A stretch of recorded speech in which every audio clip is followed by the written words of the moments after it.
రెండు తెలుగు రాష్ట్రాలకు వాతావరణ శాఖ శుభవార్త చెప్పింది. ఏంటంటే ఈ నెల 17 నుంచి 28 తారీఖు దాకా వర్షాలు పడే అవకాశం ఉంది అని అంటున్నారు. ముఖ్యంగా హైదరాబాద్ వాతావరణ శాఖ అయితే ఖచ్చితంగా అందరూ అప్రమత్తంగా ఉండాలి. అటు రైతులు కావచ్చు, ఇటు ప్రజలు కావచ్చు. ఎందుకంటే భారీ వర్షాలు ఉరుములు మెరుపులతో వచ్చే అవకాశం ఉంది కాబట్టి ఖచ్చితంగా అందరూ అప్రమత్తంగా ఉండాలి. అలాగే కొన్ని రోజులుగా అటు జూన్లో మనకు వర్షాలు లేవు, మళ్ళీ ఇప్పుడు జూలై స్టార్ట్ అయ్యి 15 రోజులు గడుస్తున్న ఇప్పటికీ వర్షము అట్లట్లా కనిపిస్తుంది. కానీ అంత భారీ వర్షాలు కానీ చెప్పుకోదగ్గ వర్షాలు అయితే లేవు.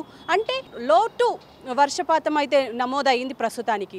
అయితే ఇప్పుడు వర్షాలు పడే అవకాశం ఉందా లేదా అంటే ఖచ్చితంగా ఉన్నాయి అని అయితే అంటున్నారు వాతావరణ శాఖ అధికారులు.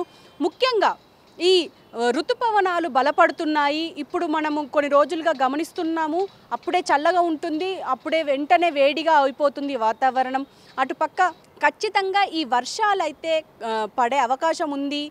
ఇటు ఉత్తర తెలంగాణ కావచ్చు, దక్షిణ తెలంగాణ కావచ్చు, ఈ మొత్తం తెలంగాణ వ్యాప్తంగా భారీ వర్షాలు నుంచి అతి భారీ వర్షాలు పడే అవకాశం ఉంది అని అయితే చెప్తున్నారు. ముఖ్యంగా ఇప్పుడు పంటలు వేసి ఎప్పుడు వర్షాలు పడతాయా అని చెప్పి ఎదురు చూస్తున్న రైతులకు మాత్రం ఇది ఖచ్చితంగా శుభవార్తే అని చెప్పాలి. అయితే కానీ ఇప్పుడు హైదరాబాద్లో నివసిస్తున్న వాళ్ళకు మాత్రం కొన్ని హెచ్చరికలు అయితే ఉన్నాయి. ఎందుకంటే మనము అంటే చూస్తూనే ఉంటాము కాబట్టి, అంటే వాటర్ లాగింగ్ పాయింట్స్ మనకు చాలా ఉన్నాయి. అటు మలక్పేట తీసుకున్నా, ఇటు కృష్ణానగర్, యూసుఫ్గూడ, దిల్సుఖ్ నగర్, ప్రతి ప్రాంతంలో ఇలాంటి అంటే వాటర్ జామ్ అయ్యే అవకాశం ఉంటుంది. పైగా ఇప్పుడు నాలాలు ఉప్పొంగిపోయే అవకాశం ఉంటుంది. కాబట్టి ఖచ్చితంగా ఇవన్నీ ఏమైనా ఉంటే ఇప్పుడే క్లియర్ చేసుకోండి. అండ్ అంటే ఏవైతే నాలాలు ఉన్నాయో అవి కూడా క్లియర్ చేసుకునే ప్రయత్నంలో ఉండండి. ఎందుకంటే ఇప్పుడు సడన్గా వర్షాలు స్టార్ట్ అయితే మాత్రం చాలా ఇబ్బంది అయ్యే అవకాశం ఉంటుంది అని అయితే అంటున్నారు. ఎందుకంటే ఇప్పుడు వర్షాలు పడాలంటే ఇప్పుడు ఆల్రెడీ ఋతుపవనాలు ఎంటర్ అయినా కూడా బలహీనంగానే ఉండడం వల్ల మనకి ఇన్ని రోజులు వర్షాలు లేవు. కానీ ఇక నుంచి 17వ తారీఖు నుంచి అంటే 16 రోజు మాత్రం ఎలాంటి నిబంధనలు లేవు. కానీ 17 నుంచి 28 వరకు మొత్తం తెలంగాణ వ్యాప్తంగా దాదాపు చాలా జిల్లాల్లో ఎల్లో అలర్ట్ అయితే ప్రకటించారు. ప్రకటించిన ప్రతి జిల్లాలో ఇప్పుడు అందరూ అలర్ట్గా ఉండాలి అని చెప్పేసి అంటున్నారు. ఎందుకంటే ఇప్పుడు ఈ వర్షాలు పడడంతో ఇబ్బంది అయ్యే అవకాశం ఉంటుంది అంటే ఇటు ప్రజలకి. కానీ ఇక నుంచి జాగ్రత్తలు పాటిస్తే మాత్రం ఎలాంటి ఉండదు. ఎందుకంటే అవసరం ఉంటే తప్ప బయటికి వెళ్ళకుండా ఉంటే బెటర్గా ఉంటుంది. అవసరం అయితే బయటికి వెళ్తే బెటర్.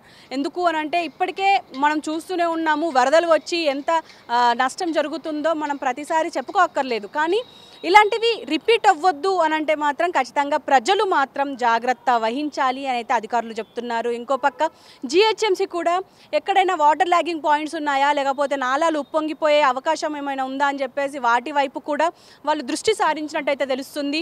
ఎక్కడికక్కడ వర్క్ అయితే జరుగుతూనే ఉంది. ఎందుకంటే వర్షాకాలం స్టార్ట్ అయిందంటే చాలు చిన్న వానకే మొత్తం వరదలు వస్తాయి, ట్రాఫిక్ జామ్ అవుతుంది. పైగా అర్ధ గంట ముందు వెళ్ళాల్సిన ఆఫీస్కి దాదాపు 1 అవర్ 2 అవర్స్ టైం పట్టే అవకాశం ఉంటుంది. సో ఇవన్నీ దృష్టిలో పెట్టుకొని ఇటు జిహెచ్ఎంసీ అధికారులు కావచ్చు, ఇటు ప్రజలు కావచ్చు, అందరూ అప్రమత్తంగా ఉండాలి అని చెప్పైతే ప్రస్తుతానికి అధికారులు అంటే వాతావరణ శాఖ అధికారులు మాత్రం హెచ్చరిస్తున్నారు. ఎందుకంటే ఇప్పుడు ఇటు తెలంగాణలోనే కాదు అటు ఆంధ్రాలోనూ ఇప్పుడు భారీ వర్షాలు పడే అవకాశం ఉంది అని చెప్పేసి అంటున్నారు. 17 నుంచి 28 వరకు భారీ వర్షాలు పడే అవకాశం ఉంది అని చెప్పేసి అంటున్నారు. కాబట్టి ఎల్లో అలర్ట్ ప్రకటించారు కాబట్టి ఎదురు చూడాల్సిందే. మరి కానీ జాగ్రత్తలు మాత్రం పాటించాల్సిన అవసరం అయితే ఖచ్చితంగా ఉందని చెప్పాలి.